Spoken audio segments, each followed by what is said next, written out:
Hollywood, brilliant tinsel city of lights and fantasy.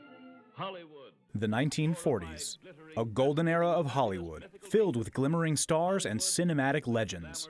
And among them, one woman stood out with her striking beauty and a signature hairstyle that captivated the world: Veronica Lake.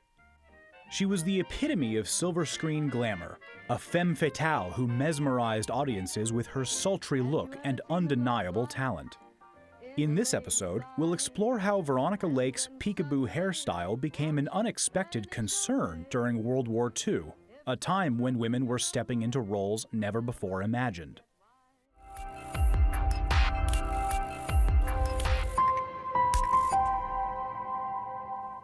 Born Constance Frances Marie Aukelman in 1922, Veronica Lake's journey to stardom was far from ordinary.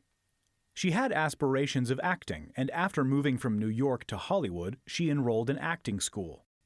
One day, she accompanied a classmate to a casting call for the 1939 film Sorority House. Although she just went along with her friend to keep her company, she wound up getting cast in a small, uncredited part as a co-ed. This led to a series of bit parts in films, which culminated with 1940's 40 Little Mothers, starring Eddie Cantor, and directed by the now legendary Busby Berkeley. 19-year-old Veronica Lake's big break came in 1941 with I Wanted Wings, a film intended as a salute to the nation's aviators. Lake did a screen test for Paramount for the role of Sally Vaughn, the bad girl nightclub singer. In the test, Lake had to play tipsy and her elbow slipped off the table, sending her long hair over her left eye. She thought she blew the test, and she did. They hated it. But she showed a certain magnetism on screen, and her hair had been a big hit with the director and producer. They thought it would be remembered and give the publicity department something to market. Lake, who had always hated her hair, now had a gimmick to stand out. The peekaboo craze was about to begin. I Wanted Wings was a box office success. Seventh billed Lake got mixed reviews, but a lot of attention.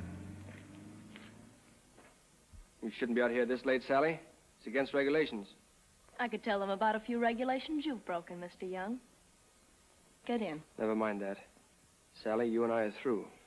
The Catholic League of Decency had objections to this patriotic film due in no small part to Lake's suggestive costumes. But that didn't stop Paramount from pulling out all the stops to promote their new screen siren. Beauty shops nationwide began advertising the Lake look hairstyle. Life magazine devoted an article just to her hair and the new craze. The magazine divulged important facts like her head has 150,000 hairs, each measuring 0.00024 inches in cross-section. It was also disclosed that Lake got up early each morning so that her hair could be washed twice with shampoo, then once in marrow oil, and then rinsed with vinegar since the Hollywood water was so hard. Once the Fuller Brush Company discovered Lake used their brush, their salesman carried literature trumpeting that fact. Lake's style rapidly became a cultural phenomenon and was soon being parodied in everything from Looney Tunes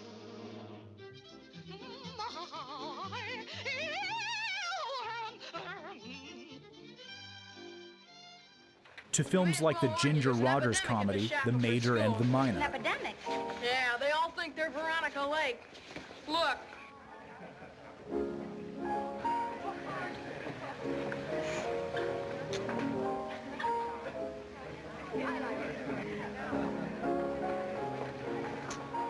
However, as the nation went to war, the cascading locks of Veronica Lake were about to become ensnared in the tangled web of official Washington.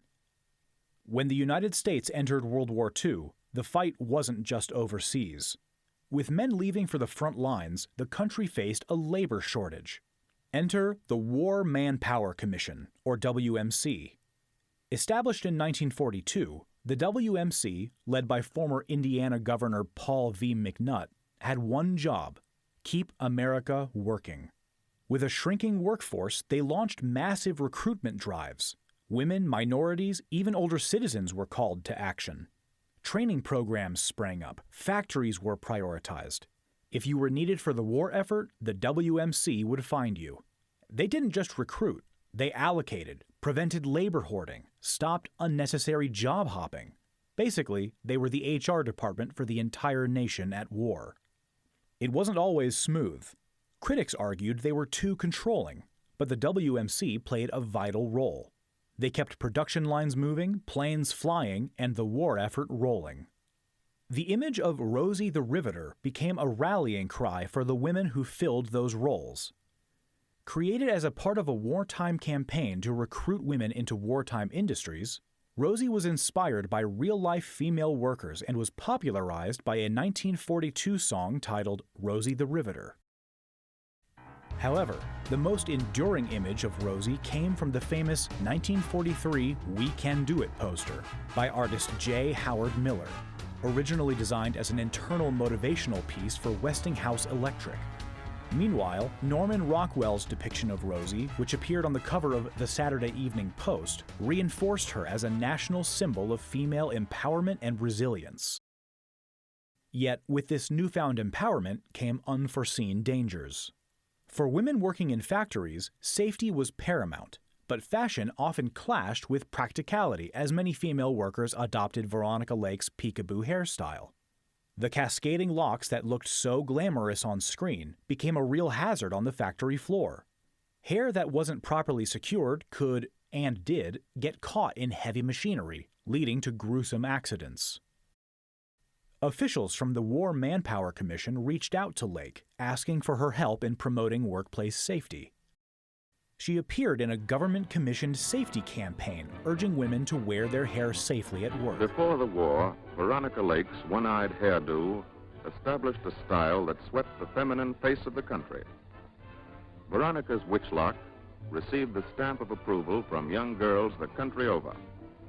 In a changing world, however, a change of hairstyle was indicated.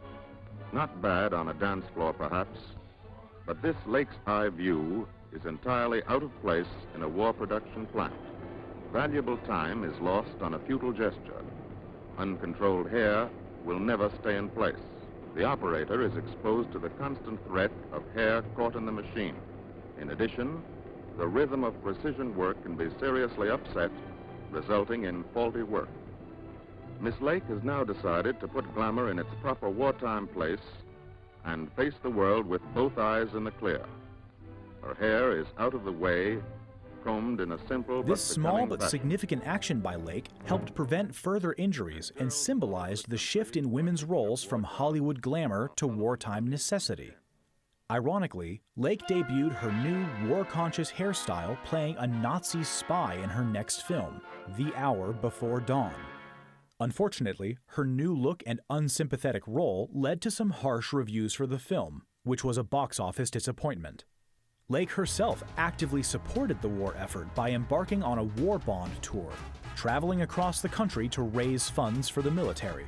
She appeared at rallies, encouraged Americans to buy war bonds, and boosted morale among both civilians and soldiers alike.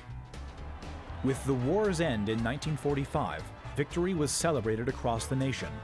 But for millions of working women, the return to peacetime brought an abrupt shift.